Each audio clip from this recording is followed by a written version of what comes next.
아프리카나 아마존에 가면 요즘도 옷을 입지 않고 생활하는 부족들이 있습니다. 근데 옷을 입는 것은 문명인이면 옷을 입고 때로는 옷을 통하여서 멋을 낼 수도 있게 되는 것이죠. 그러니까 옷의 역할은 추위와 더위를 막는 것도 있고 몸을 보호하는 것도 있지만 그 옷은 그 사람에게 가치를 더하는 거예요. 따라서 옷은 그 사람의 지위와 이 품위를 나타내 주는 거예요. 오늘 본문에는 혼인잔치의 비유가 나옵니다. 여기서 혼인잔치는 하나님 나라를 상징하는 거예요. 혼인잔치에는 기쁨이 있고 즐거움이 있고 축하하는 것이 있고 축복이 있는 거예요. 그러므로 혼인잔치는 하나님의 백성에게 주어지는 이 구원의 축복을 말씀하는 것입니다. 오늘 비유는 내용이 이와 같습니다. 어느 나라의 임금님이 자기의 아들을 위한 혼인잔치를 베풀었던 것이죠. 그리고 그 잔치에 참여할 사람들을 초대했습니다. 혼인잔치가 가까워와서 이제 초청받은 사람에게 그 초청 사실을 통보하러 종들을 보냈습니다. 그런데 당연히 오리라고 기대했던 사람들이 거절한 거예요. 이에 임금은 종들을 다시 보냅니다. 그런데 어떻게 되는 것입니까? 다시 임금의 종들의 초청을 거절한 것입니다.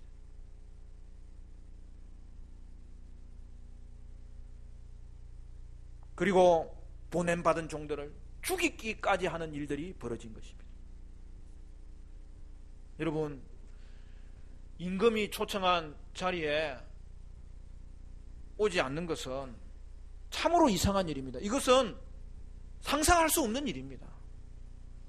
그런데 어떻게 된 거예요? 그런 일이 일어났다는 거예요. 여러분, 오늘날도 마찬가지입니다.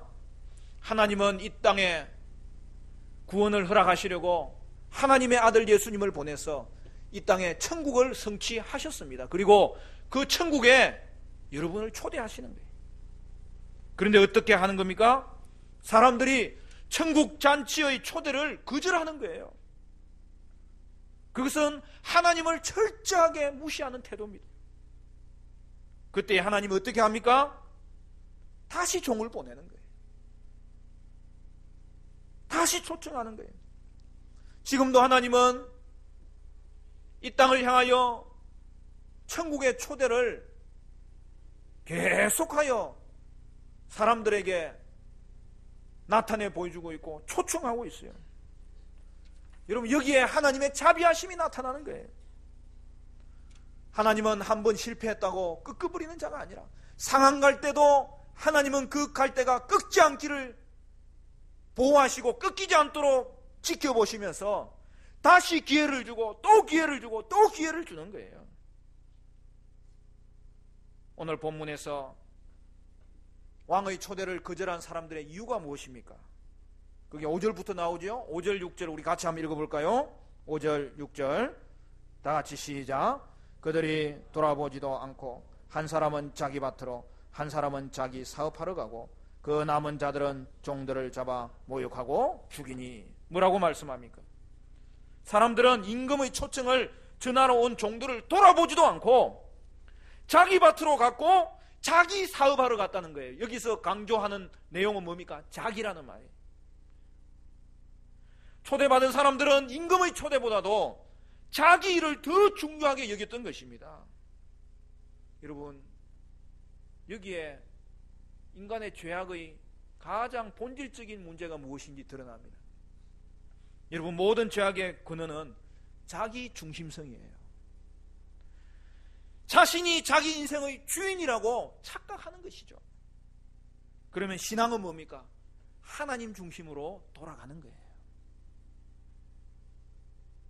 여러분, 이 비유에서는 임금의 초대를 거절한 자들에게 어떤 결과가 일어나는지를 보여주고 있습니다. 8절부터 7절부터 보면 이렇게 되어 있죠. 임금이 노하여 군대를 보내어 그 살인한 자들을 진멸하고 그 동네를 불살하고 이에 종들에게 이르되 혼인잔치는 준비되었으나 청한 사람들은 합당하지 아니하니.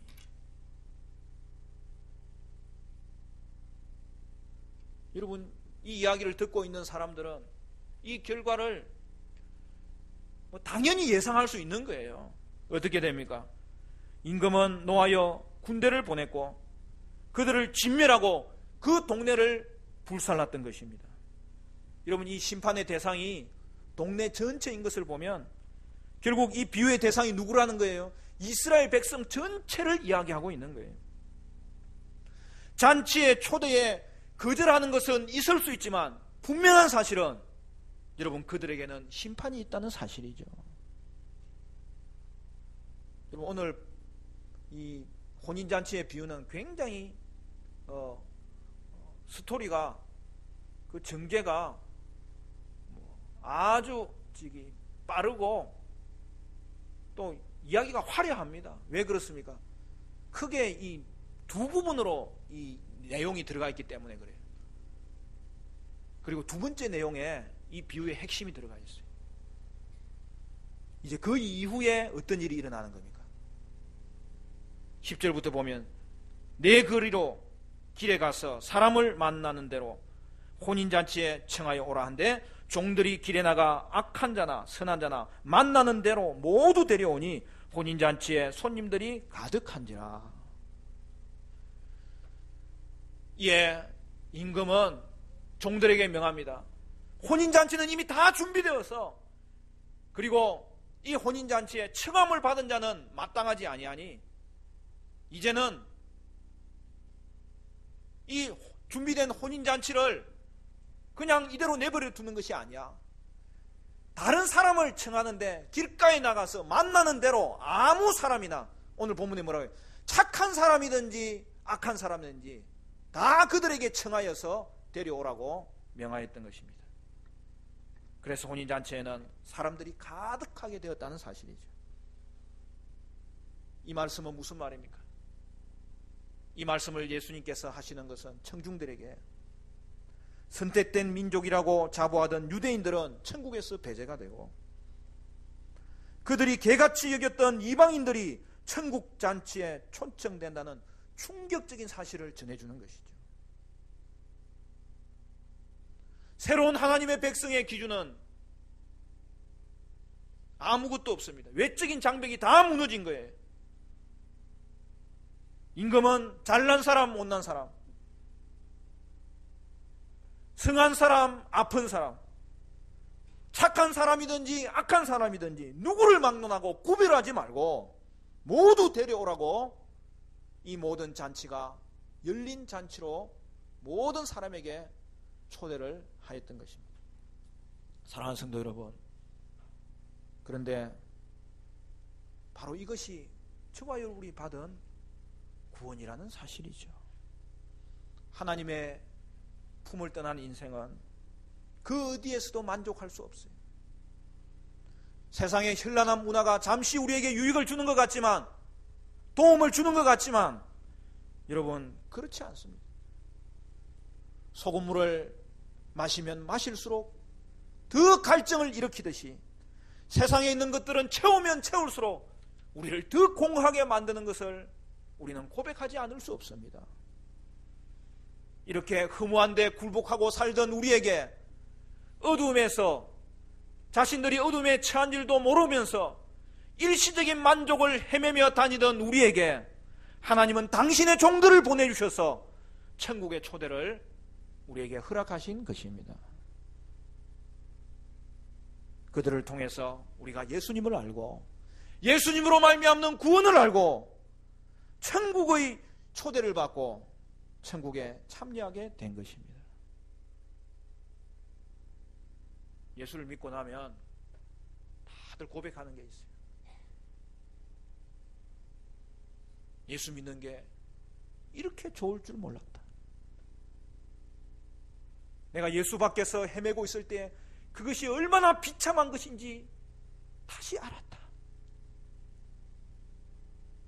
그래서 영국의 나니아 연대기 등의 일반 작가이기도 하고 영성 작가이기도 한 C.S. 루이스는 자신이 받은 구원을 한마디로 표현하면서 어떻게 이야기했냐면 예기치 않은 기쁨이었다.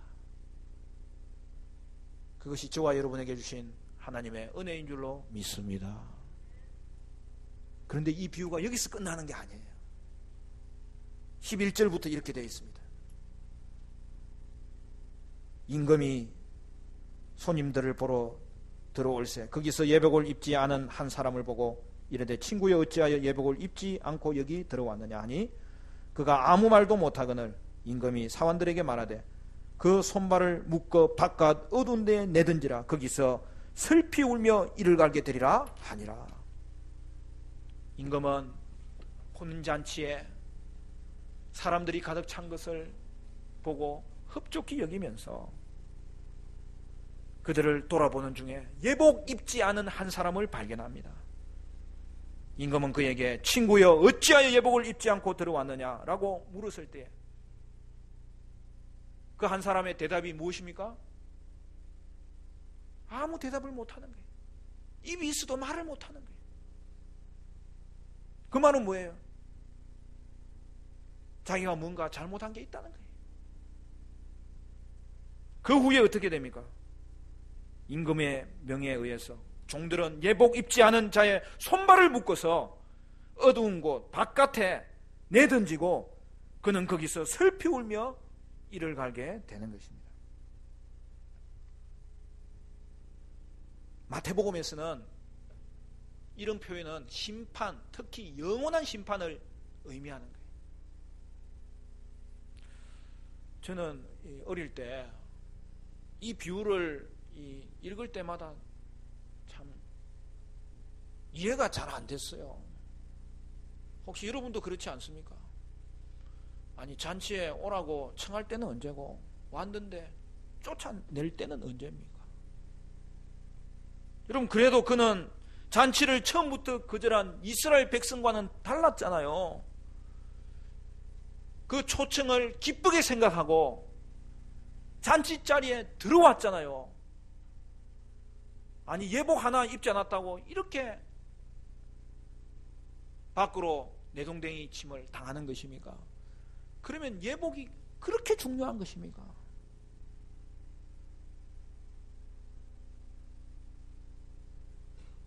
한동안 제가 이게 풀리지 않았어요. 근데 어느 날 말씀을 연구하다가 여기에 심오한 하나님의 뜻이 담겨져 있는 것을 발견하게 되었어요.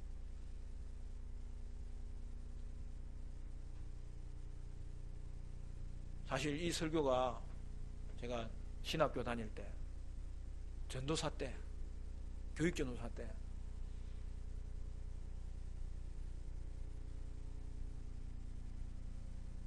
주일 오후 예배 때 저희 모교회에 제가 처음으로 사역자가 되어서 처음 설교한 게 바로 이 본문이었어요. 왜냐하면 오늘 이 비유에서 바로 여기에 핵심이 담겨 있는 것을 하나님께서 보여주시는데 이 부분이 너무나 우리에게는 소중한 부분이었기 때문입니다. 여러분 이 비유를 이해하려면 당시의 시대적인 상황을 좀 아는 게 필요해요. 여러분 당시 고대 팔레스타인에서 임금이 잔치를 베풀 때에는 예복을 누가 준비하느냐 하면 임금이 준비하는 거예요. 그럼 결과가 무엇입니까? 상상이 가는 거죠. 우리나라에도 이 정상회담이 있을 때가 있잖아요. 에이펙 정상회담 부산에 가면 그거 누리마루라고 그 동백섬 거기에 특별하게 건물을 지어서 좀 특별하게 에이펙 회담을 한 그 전시관이 있어요. 그 사진을 보면 주최 측에서 어느 날은 그 디자인은 같지만 색깔은 다양하게 그렇게 예복을 준비해 주면서 주최 측이 준비한 예복을 입고 모든 사람이 사진 찍은 그 사진이 있어요. 바로 그와 같은 것이죠. 이 비유에 등장하는 사람은 어떻게 한 것입니까? 임금이 준비한 예복을 그가 입지 않았고 그런 채로 잔치에 참여한 것입니다. 그러면 예복을 입는다는 게 뭐예요?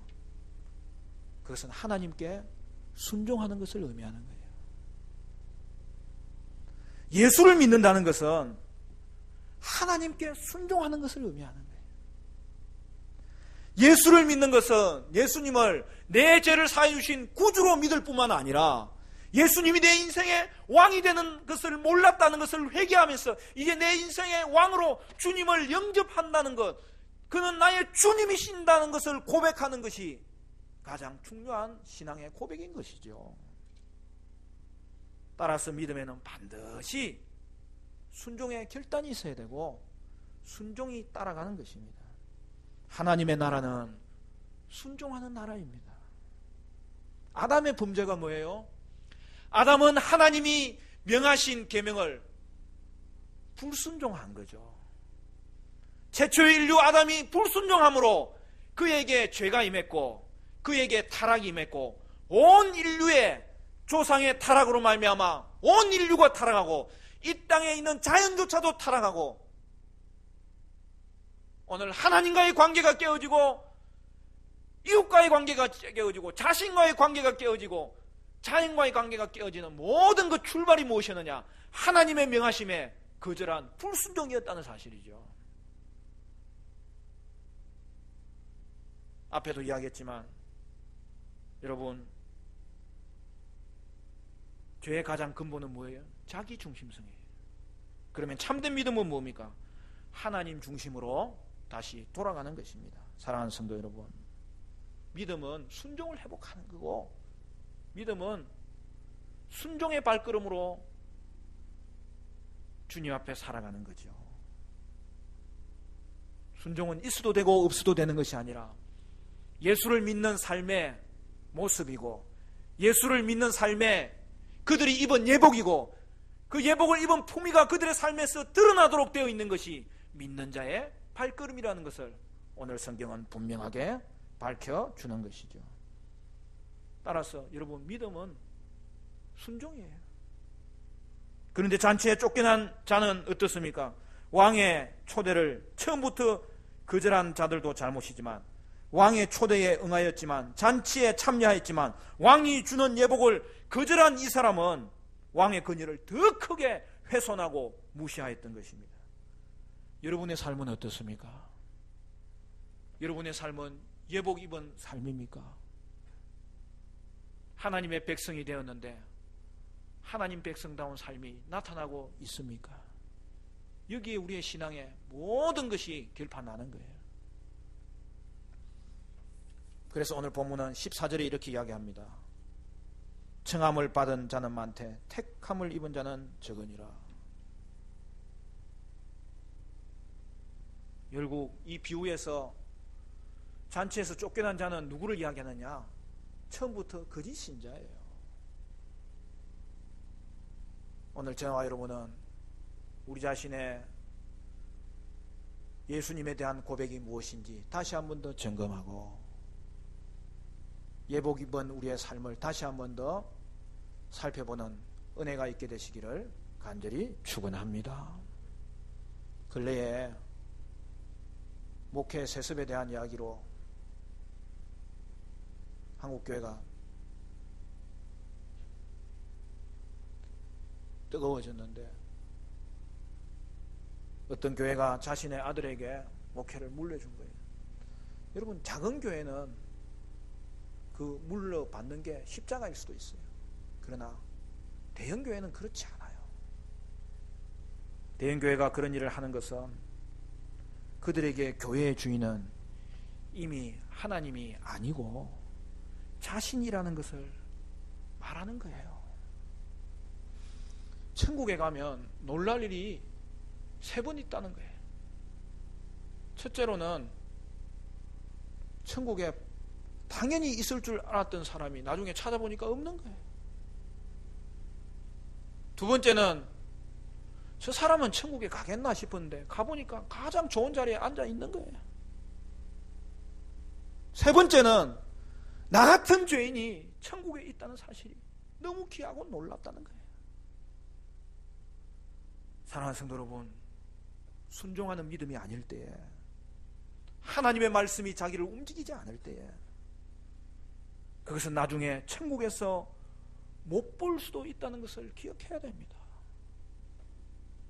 그러면 오늘 본문이 천국에 들어간 사람 중에도 예복 입지 않아서 쫓겨나는 사람이 있다는 것을 말하는 것이냐? 그렇지 않아요.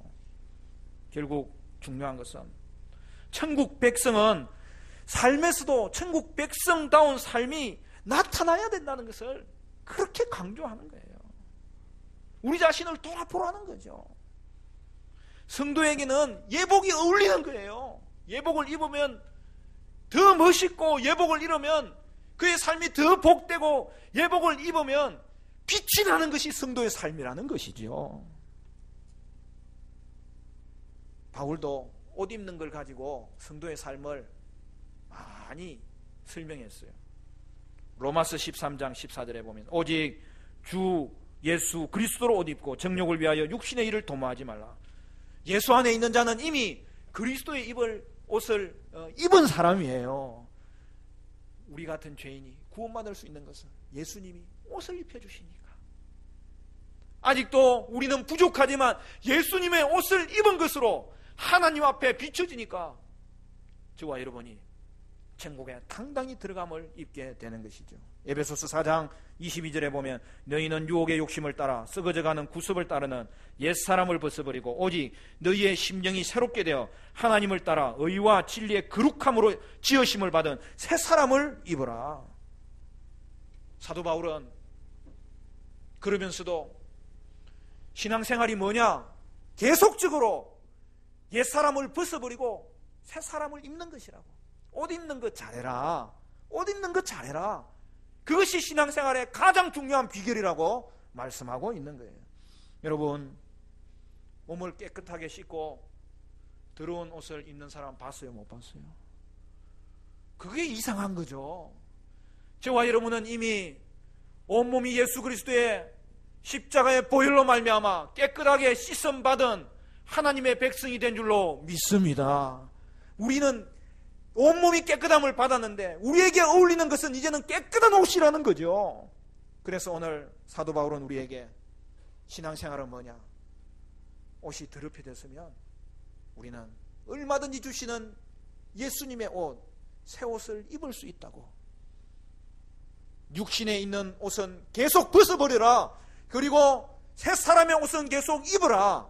그렇게 말씀하는 거예요. 여러분, 그것이 성도 안에 있는 아주 놀라운 삶, 가장 중요한 삶, 순종의 삶을 우리에게 말씀하고 있는 것이죠. 사랑하는 성도 여러분, 믿음의 삶은 순종하는 삶입니다. 그리고 순종하는 삶에는 놀라운 축복이 있어요. 그거는 말씀에 순종해보지 안 해본 사람은 몰라요. 우리 나갈 때 한번 꼭 물어보세요. 드러나 봤나? 순종하는 삶이 얼마나 놀라운 축복인지 드러나 봤나? 말씀에 순종할 때는 여러분 벌써 이 땅에서부터 천국을 경험하는 거예요. 천국을 맛보는 거예요. 천국을 누리는 거예요. 천국 백성된 신분을 하나님께서 축복으로 누리도록 한 하나님께서 우리에게 주신 신앙의 비결이 바로 순종하는 삶 가운데 얼마든지 주시고 넉넉히 주시고 한없이 부어주시는 축복의 삶을 저와 여러분에게 허락하여 주신 줄로 믿습니다. 저는 오늘 본문을 보면서 예복 입은 나의 삶인지 돌아보는 가운데 눈에 띄는 사람이 보여요. 하나님이 왕이 초청하도록 보낸 그 종들이 사실은 눈에 띄어요. 우리에게 복음이 전해진 것은 그냥 전해진 게 아니에요.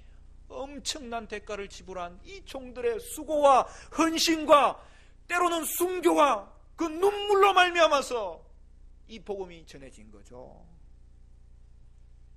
예복 입은 삶은 다시 종들의 삶으로 돌아가는 거예요. 전도하다가 낙심되는 일이 있어도 여러분은 인내하시고 기다리시고 그 임금의 마음같이 다시 그들을 위해서 기도하시고 또다시 전하셔야 됩니다. 특별히 자기 밭과 자기 사업만을 아는 자는 천국에 합당하지 않은 거예요.